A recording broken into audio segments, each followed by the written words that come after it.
Good morning. It's Friday. Happy Friday. Welcome back to the morning meditation. It is my desire to help bend our heart to God's Word. And so this morning we come to the stanza in my Bible that is headlined with the word teth. That is the Hebrew letter that corresponds with our letter T.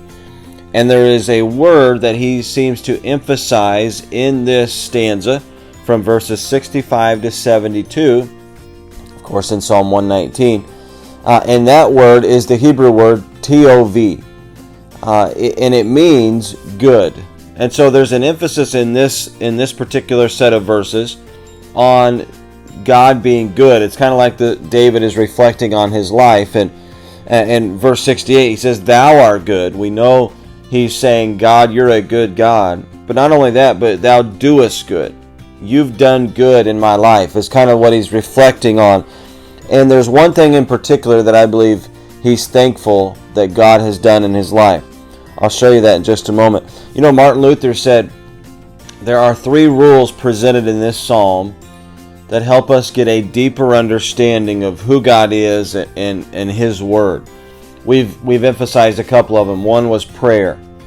Remember David said, "Open thou mine eyes, God, that I can see the wondrous things in your word." And God, you have to do it. It's a supernatural book, and I need your Holy Spirit to teach me. So through prayer and asking God. Through meditation was the second one. Thy word have I hid or stored in my heart. It's not enough just to read it. It's not enough just to hear it read. But I have to get in there and meditate on it and continue to go over it, to store it in my heart. And so these things help me have a deeper understanding. The third thing, it gets brought up here in this stanza. Look at verse 67.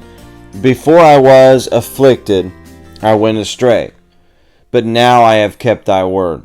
Look at verse 71. "It is good for me that I have been afflicted, that I might learn thy statutes." You know, the third way, according to Martin Luther, that you and I can have a deeper understanding of God and who he is and his word and what it means for my life is through the afflictions that God brings into our life.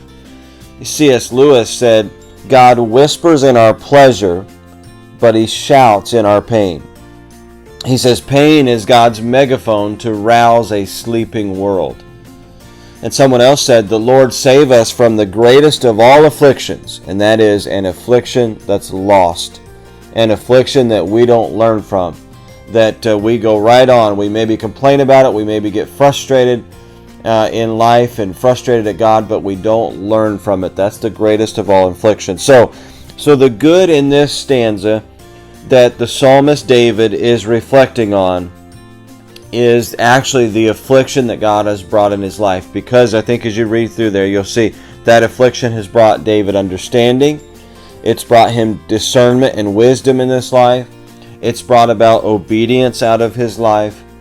And so this morning I just ask you to meditate on this. Has God been testing you? If he is testing you, then thank him for it.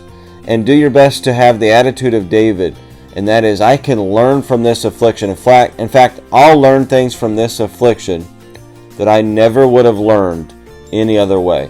And so God, thank you for giving me a deeper understanding of who you are and teaching me more of your word through this affliction. So thanks for joining us this morning. It's the weekend coming up. Hope to see a lot of you on Sunday morning at 11 o'clock during our church service. So we'll see you then, and we'll be back on the morning meditation Monday morning. Have a great weekend, folks.